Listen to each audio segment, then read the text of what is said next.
Coming to you from the Lydia Media Studios in the heart of Lewiston, Auburn, it's Lydia's Lunch Bunch, LA's afternoon morning show with Mark and Sarah. We're covering news and events in the greater LA area and talking to the people making a difference in our community. Feel free to share your comments, questions, or suggestions via email at podcast@lydiamediallc.com. And today's show is brought to you by Ruper's Beverage and Redemption. When it comes to beer, wine, and spirits, don't botch it, squatch it. At 4 locations in Lewiston, Auburn, and Oxford. Learn more at rupersbeverage.com. And remember, the party starts at Ruper's. And we have the pleasure of being joined in studio today by a couple of gentlemen from Maine Source Homes and Realty. Jon Mercier, how are you? I'm doing good. And making his podcast debut is Mark Turner. How are you, Mark? Good. How are you? Excellent. Thanks for coming today. Can you just give us your title? Because you have a lot of titles. And I want to make sure we get it right. So, essentially, president of Maine Source Homes, realtor at Maine Source Realty, treasurer at Davis Concrete, member at Brookdale Village LLC, which is our mobile home park, and a couple other companies in there that I don't really have a title for. So, all right. Sarah, did you get all that? Nope. All right. Not a single thing of it. Nope. And Jon, your title? I just the guy that shows up and sells houses. How about that? Right on. That's a good title. Does that fit on a business card? Yeah, how do you? The print is really, really tiny. I got to talk to that guy. That guy. All right. We are going to talk to Jon and Mark all about Maine Source Homes and Realty coming up here in just a bit. But before we do, let's take a look at some headlines for Monday, May 11th. The Sun-Journal reports that the Lewiston Police Department's response to recent gunfire incidents is showing results. Chief Carly Conley said the department has reallocated personnel and resources to heighten police visibility and proactively patrol areas of concern. 12 juveniles and 3 adults were recently arrested for violent crimes or gun-related offenses. 7 firearms were seized, 4 of which were stolen. Due to rising health insurance and utility costs, Common Ties Mental Health Services of Lewiston is merging with Sweetser. Common Ties has provided case management and housing services to 300 clients in Lewiston. Sweetser confirmed that most Common Ties clients can stay with their case managers without any disruptions to care.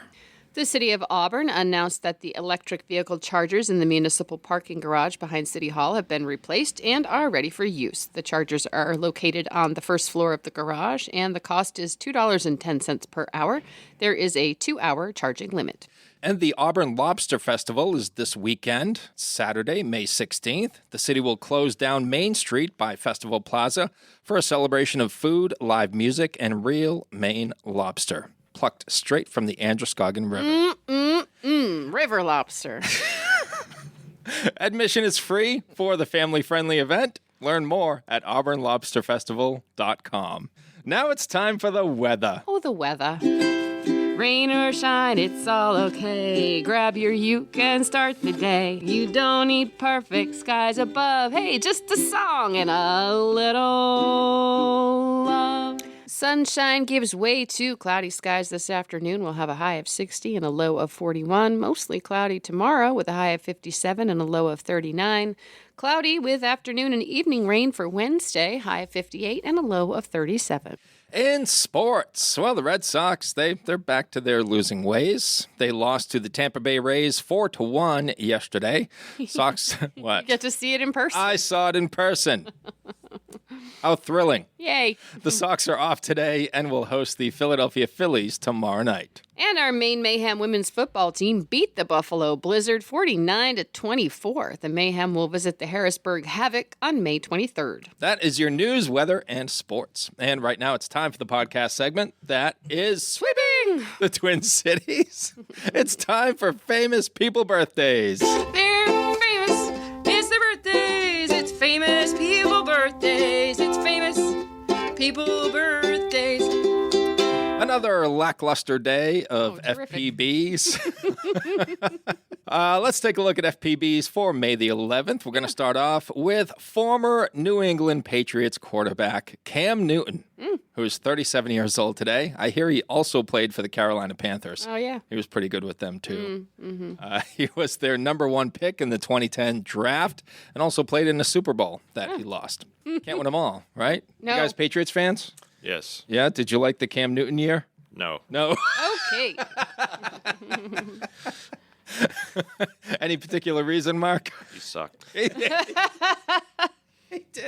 He did. He was okay for a He couple did. games, right? Yeah. He got our hopes up. John, Cam Newton. Yeah, I mean, anybody but Tom Brady's tough. Gotcha. Yeah. So, Yeah. What about this Drake May kid? I mean, I'm warm to him. I think he's got a lot of potential. You know, we've got a lot of noise going on right now, though. So, you know, Whatever do you mean? I'm not sure. Mark, how are you feeling as a Pats fan right about now? Optimistic. Okay. All right. We're just going to keep Drake May off of his back, and we'll be pretty good. Yeah. Get a Right. Will Campbell. Yeah. Eh, I hope he's been working this offseason. me too. I hope he's been working his way over to guard. Yes. To the position. Correct. Former MTV VJ Martha Quinn is 67 years old today. She was one of the originals. Anybody remember MTV? Yeah. Or is that just me because I'm older than dirt? No, I remember. Yeah, with Nina Blackwood and Mark Goodman, Alan Hunter, J.J. Jackson. Those were the all-stars, right? And rounding out FPBs for May the 11th is Frances Fisher, who is 74 years old today. She played Rose's mother in Titanic. Oh, I yeah. heard that was a big movie. She also played Dr. Liz Carson on Becker, opposite Ted Danson. Yeah. And she was originally cast to play Jill Taylor on Home Improvement. She's not a warm face. She did not test well with the audience, so they went with What's-Her-Face instead. Oh, yeah. There you go. Those are your FPBs. Now it's time for some OTDs. It happened on this day. It happened on this day. It happened on this day. 11 years ago in 2015, Tom Brady was suspended by the NFL for tampering with footballs during the AFC Championship game a few months earlier. Brady sat out the first 4 games of the 2016-2017 season, but he and the Patriots still went on to win the Super Bowl. 29 years ago in 1997, IBM supercomputer Deep Blue defeated world champion Garry Kasparov at chess. It was the first time a computer had ever defeated a world champion chess player. 31 years ago in 1995, Jimmy Vaughn, Eric Clapton, B.B. King, Buddy Guy, and Robert Cray reunited for a tribute to Stevie Ray Vaughan. All 5 had played with Stevie Ray at his last show on August 26, 1990, before he was killed in a helicopter crash.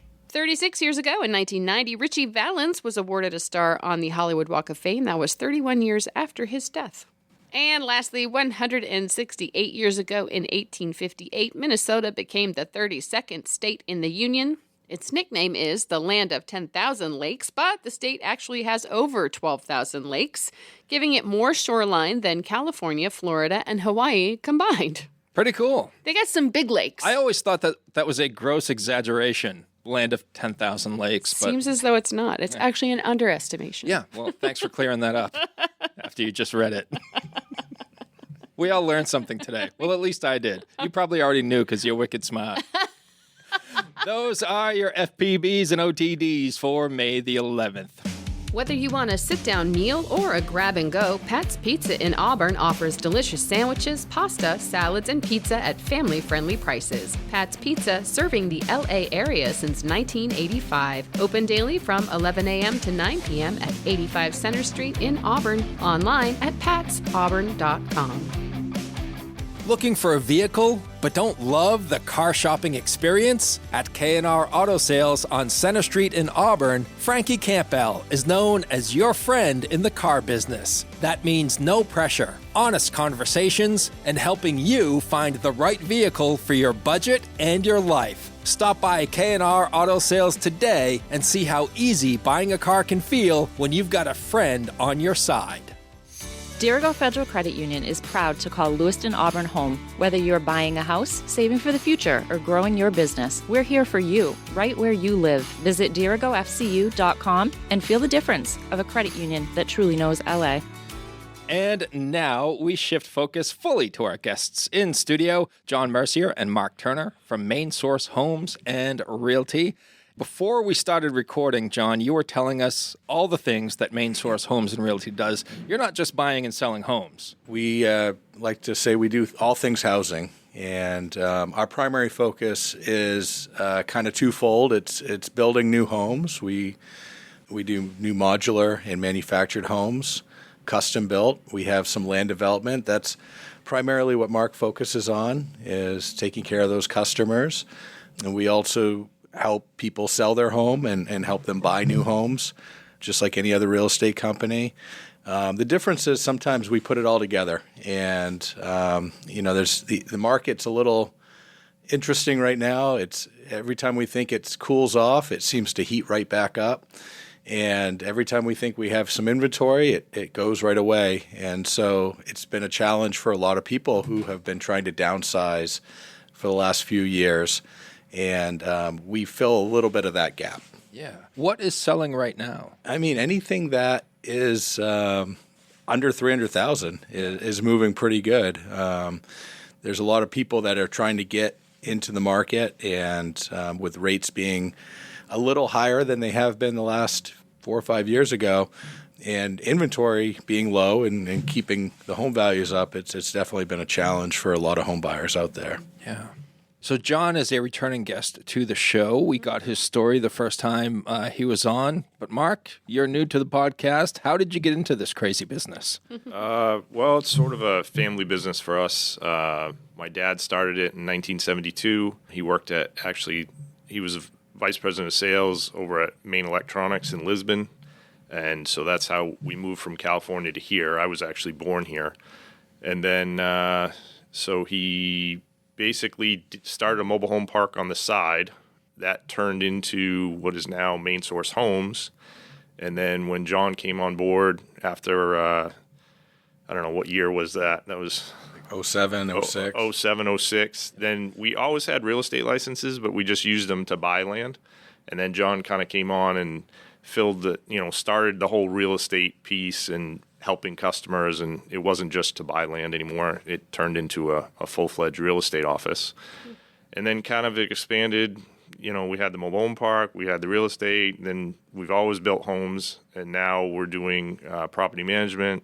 I own part of a concrete business as well, which just kind of goes hand in hand with building the new homes. It's nice to have a vested partner on the concrete side. That's a hard thing to schedule. So yeah, that's sort of how it all started. You grew up in this business. Pretty much. I went to Orono, and then I worked at Diamond Phoenix for 10 years, and then basically my dad's partner retired, and I took over that part. So Yeah. So is the property management aspect of the business fairly new? yeah, I mean, we've always had apartments, but to actually offer the service out to the public is fairly new to us. So.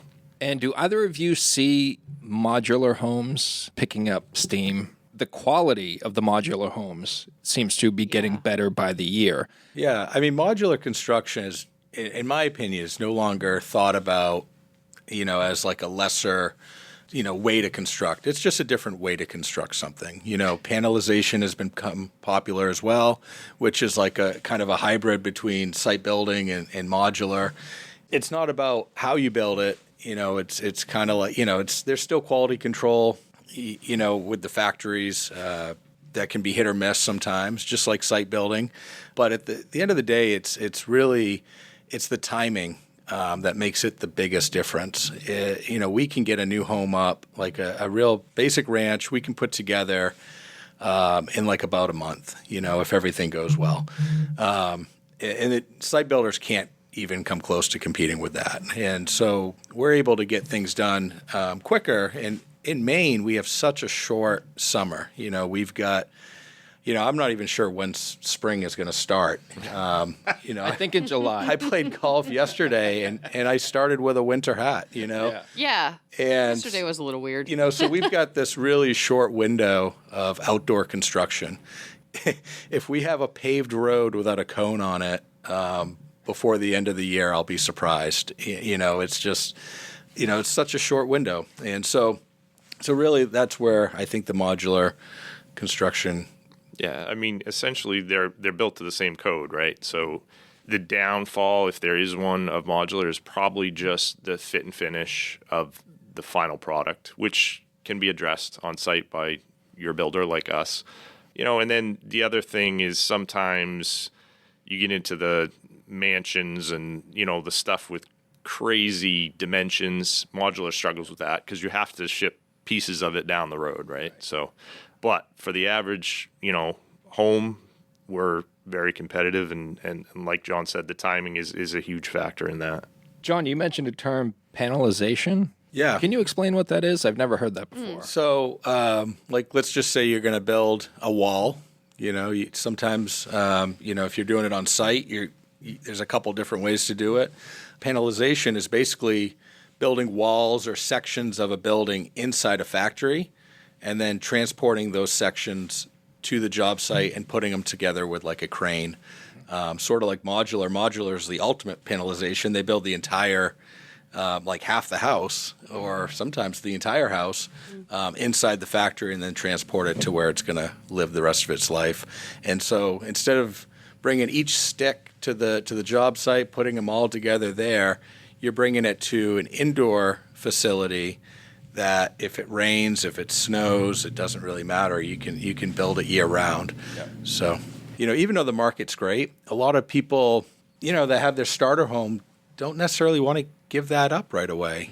Just because you've bought your second home, you have this investment now, and it's much harder to buy right now than it is if you already own it, obviously. If you already own it, once you sell it, there's a joke, like a lot of people who sell say, I can't afford my own house anymore, right? So you can sell your house for a nice profit, but if you want to buy an investment, it's hard. So if you've got a home, like a starter home, and you're buying a second home or upgrading or, getting a bigger home because you've got kids now, sometimes keeping that home in the hands of a property manager can pay off because that could be your downsize home 20 years from now, or that could be, a kid starter home, or kid starter home, or just passive income, really.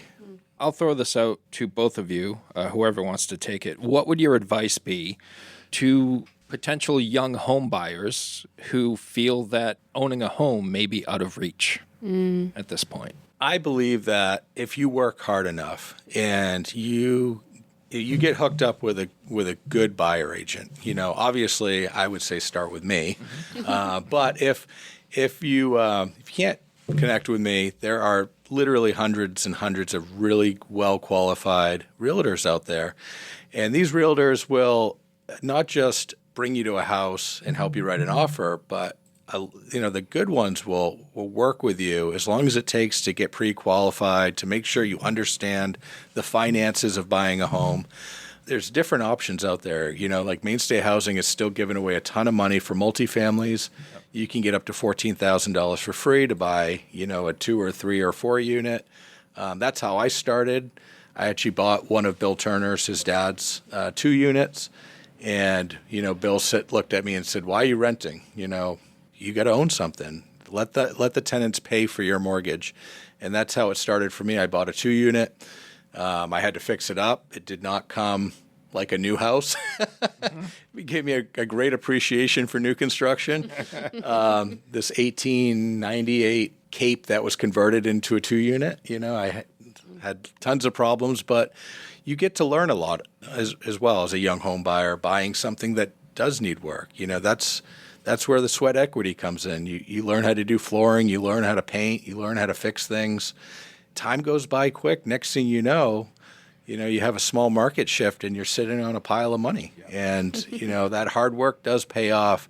So my advice for young people is don't be afraid of hard work. Don't be scared of diving into it and getting your hands dirty.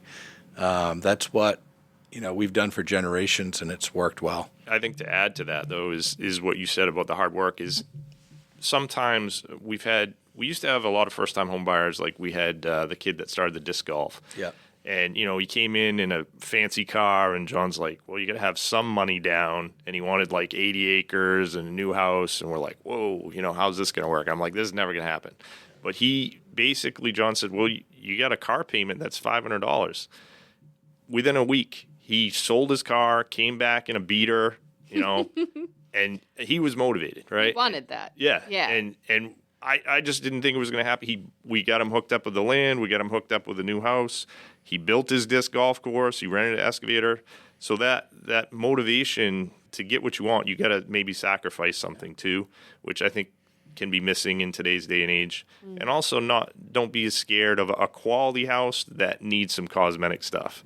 A lot of people, they want all brand new, or they have this expectation that their first house should be this mansion, when maybe it should just be a basic ranch that needs, like you said, paint and as long as the structure's there, you can build the equity, you can change the countertops, you can change, all that stuff. So They watch too many of those beachfront property shows, right? Yeah, those are baffling to me. From 20 years ago, when every property is under $300,000. Yeah, but not a thing. Not that anymore. So, where is your inventory coming from throughout the state of Maine? We primarily work in the Lewiston-Auburn area, so we're listing and selling, typically within an hour around here. And same with new construction, we'll travel about an hour, from Lewiston-Auburn to build you a new house. The inventory itself, the homes that we order, primarily come from Pennsylvania. There is one manufacturer left in Maine, KBS, and we are a KBS dealer as well. So we on occasion do sell a KBS, but primarily it's coming from the Pennsylvania area. That seems to be where the bulk of modular construction is located right now. And you also have parcels of land that are listed on your website as well. We do. We have some that are listed, but we do have some that are unlisted as well. And those unlisted lots are lots that we own as a company, and we hold them so that if you come to us, Mark, and you say, hey, I want to be in Leeds, and I can't seem to find anything. Well, we've got some land in Leeds, and we can say to you, all right, well, we'll build you this house, and we can work with your lender. And if we own the land and we're building the house, and it's something that we could sell as a spec, we can offer like a turnkey financing package, meaning that you could put a down payment with us, and we'll build the house and we'll create an existing home so that you can use your same financing that you would buy an existing home to buy this brand new house. I read a story recently where now that the city of Lewiston has done their revaluation, a lot of people are nervous that their taxes are going to skyrocket and are putting their homes up for sale. As sad as that is, have you guys seen an uptick in that? We're dealing with half the information right now, and my advice to homeowners is, that this whole evaluation process is just that. It's a process. And, there's two parts to your tax bill. It's the mill rate and it's the assessment. And if everybody's assessment goes up, the mill rate goes way down. And if the mill rate goes way down, you may not see a big jump in your actual tax bill. So right now we are seeing the assessments are going way up, but they haven't established the mill rate that needs to be done with the budget. Historically, Lewiston and Auburn have had high taxes. That's no question. I mean, even now, if you look at your tax bill, it's going to be higher than the same house that would be in a neighboring community like Leeds. I think that there's been a little bit of an overreaction. These people who are doing the evaluations, they're not appraisers. They're going to make mistakes, and there's an abatement process. I've been asked to do some market analysis for people to say, hey, look, they're saying my home's worth $400. I don't think I could sell it for more than $300. And a licensed broker can go do that for you. They can give you an opinion of value, just like an appraiser. And you can take that to City Hall, and there's an appeal process to at least help establish your value if you think it's high. But at the end of the day, this is a big picture thing, and until they establish the mill rate, nobody really knows if their taxes are going to go up or down. Right.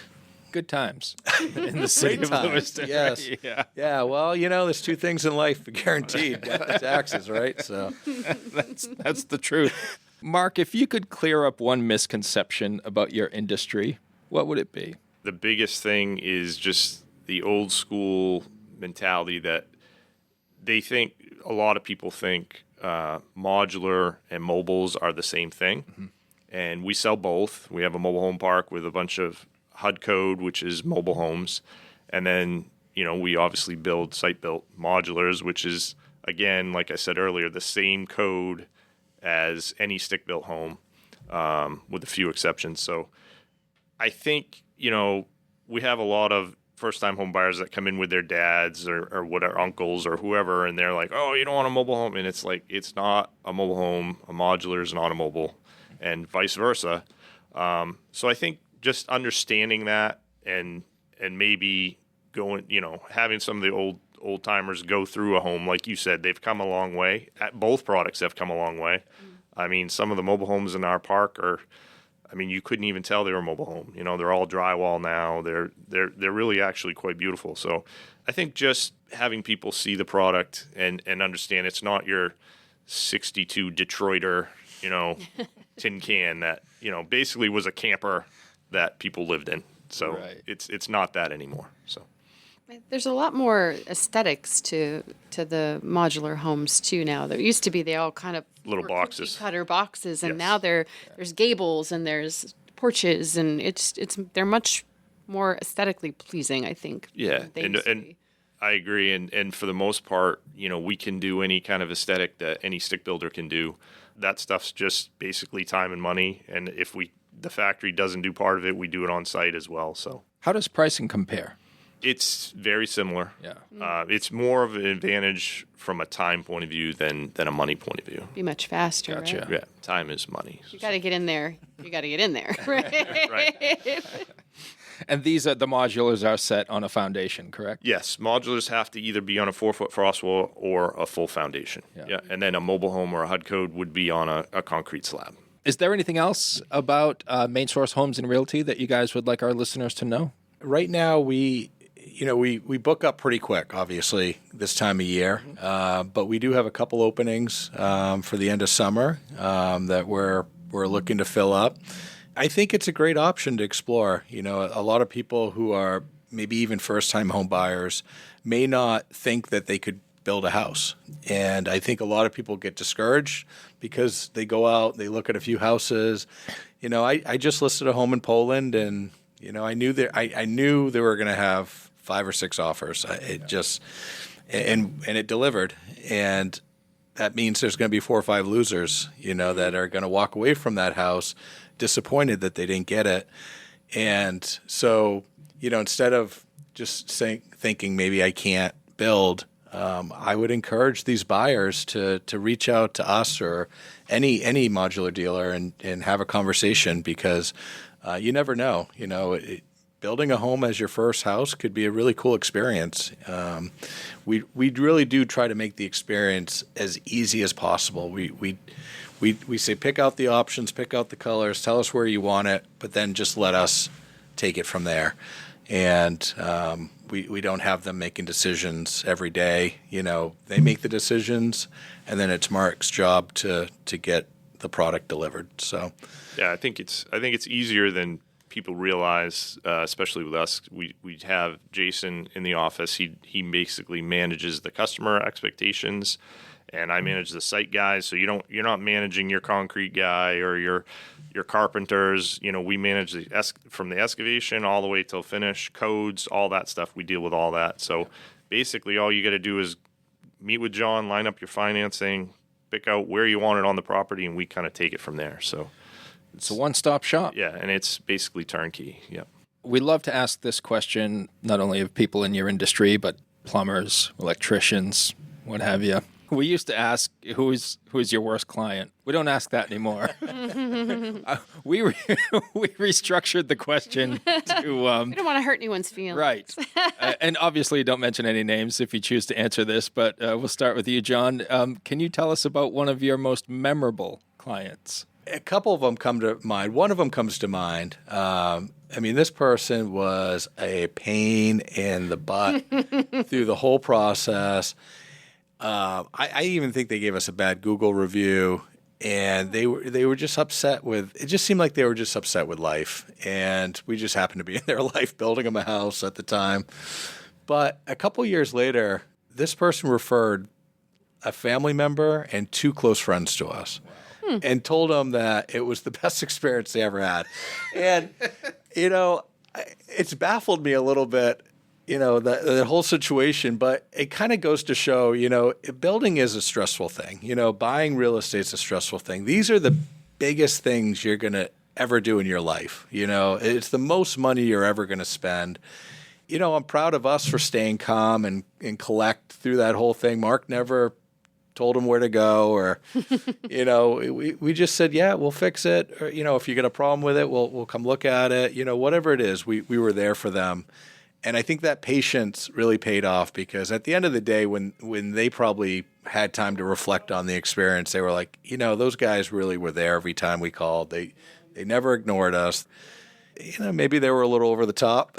Maybe they realized that. You never know. But I won't name names, but that customer No. It stuck with me. So Yeah, but like you said, they were probably in a bad headspace during that time, and then things may have turned around, and they looked back and they appreciated the experience. Yeah, for you. yeah.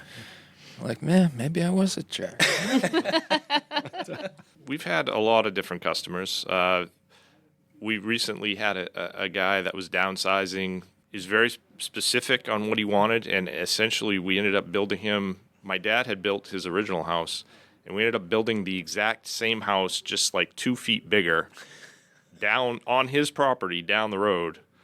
And I was just like, what are we doing? Like, this doesn't make any sense. But he really wanted it, and John was able to sell his existing property for way more than I thought he'd get. Yeah. And we built the brand new house, basically the same.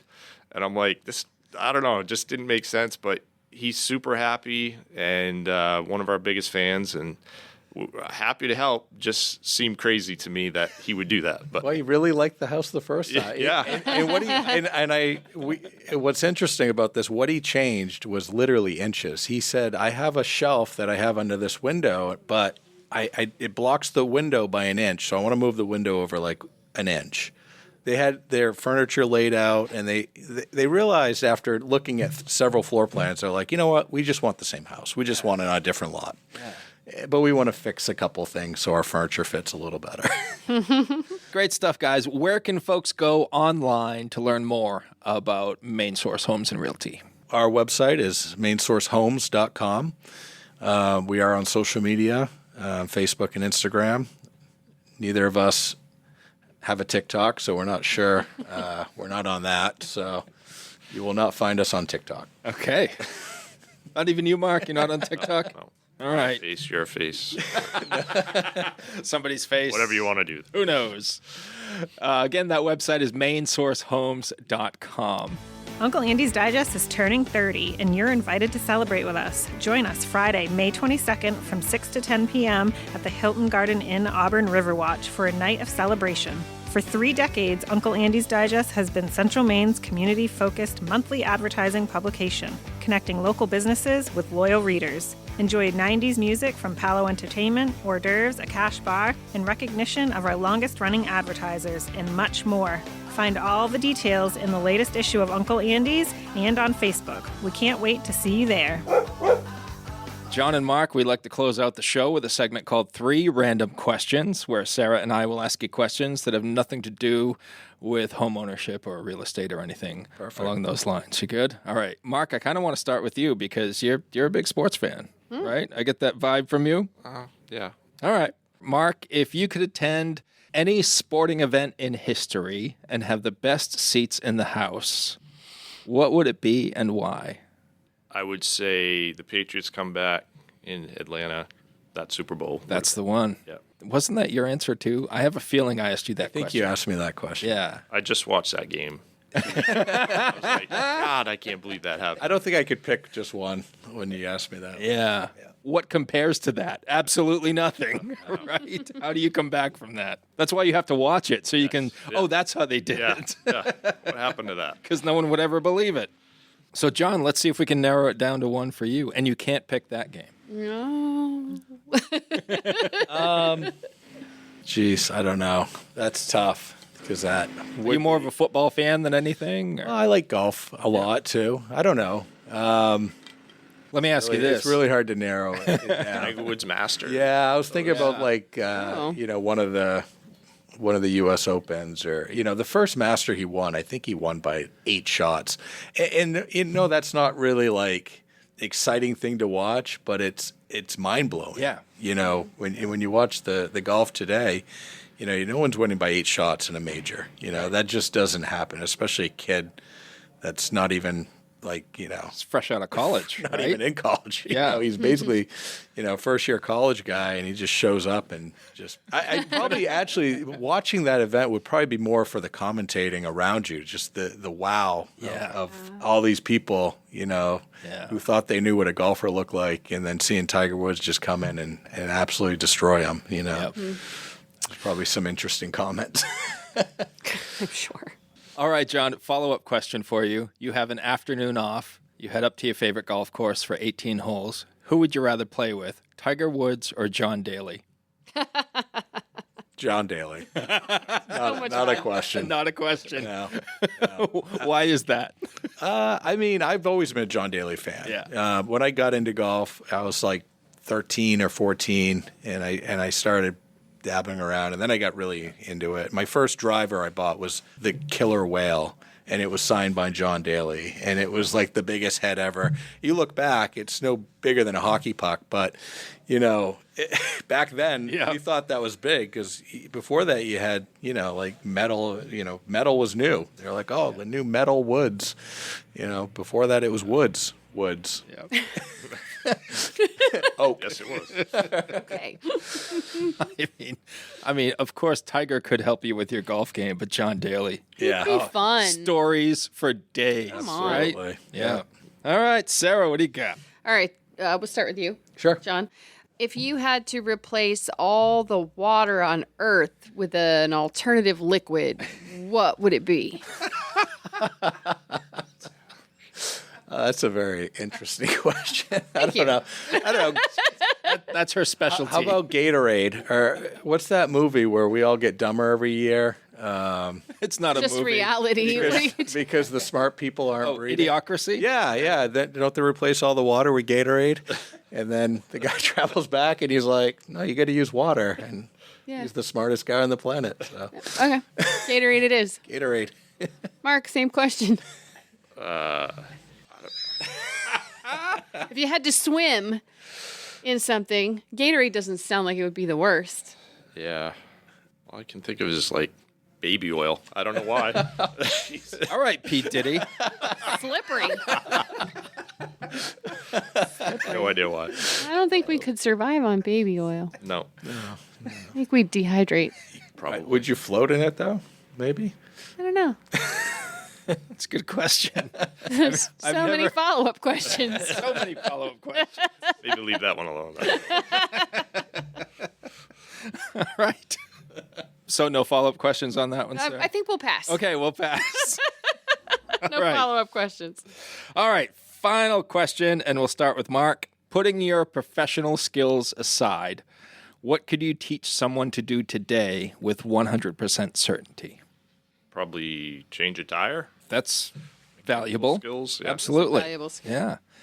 Do you remember the first tire you ever changed? Yeah, I was in Moosehead in my year 87 Tercel with a couple buddies. We were going camping and lost the tire, and we were in high school, and I was like, what do we do? And I called my dad, and he's like, you got a spare tire, figure it out. Yep. So we figured it out. Gotta love the 80s and 90s. Yes. You'll figure it out. Yeah. All right. Thanks, Dad. I don't have a phone. What am I going to do? Yeah. Yeah, figure it out.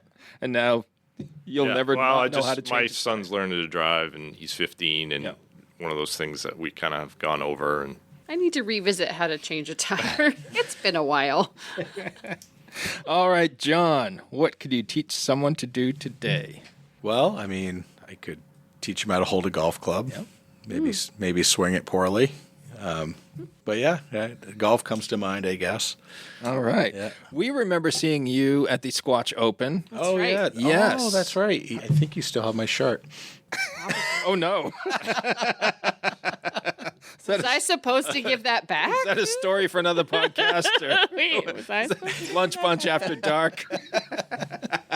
No, they handed out these great Hawaiian shirts, and Yeah. yeah, I have your shirt. I let you borrow Sarah got it you never forever. get that. I borrowed it forever. How was your game that day? Do you remember? It was good. That's a very fun event. That was the first time I got to play in that, and The Squatch Open. Squatch Open. that's fun. Great cause. Yeah. Great people. That was a fun day. Do you have a favorite course around the around this area? Well, I play at Martindale, and I like Martindale. I like Fox Ridge. Their greens are a little rough right this moment, but they usually have some great conditions. I mean, I really like Sunday River. I think Sunday River is my favorite course in Maine.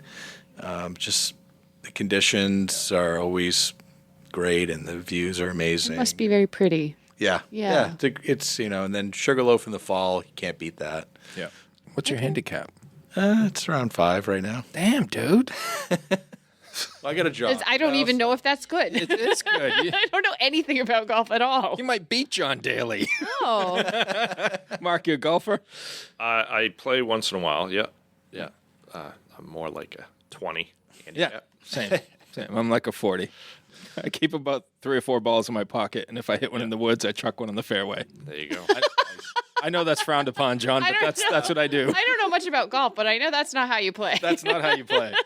That's how you play if you want things to move along Right. and you don't want to spend a lot of time in the woods. Yeah, Moving gotcha. along is the important part. Yes, it is. Yeah. Especially on a beautiful day with a foursome behind you. Yeah, good times. Guys, thanks for joining us today. It's been a whole lot of fun. Yeah, we thank hope you. Thanks a lot. you guys enjoyed it as well. And Mark, congratulations on completing your first podcast. Thank you. You did it. Absolutely, you did. Thanks to Ruper's Beverage and Redemption for sponsoring today's episode. And if you'd like to be part of the Lydia's Lunch Bunch advertising family, reach out to Pam Ashby via email at pam@lydiamediallc.com. Have a great day. And remember, don't bite your cat.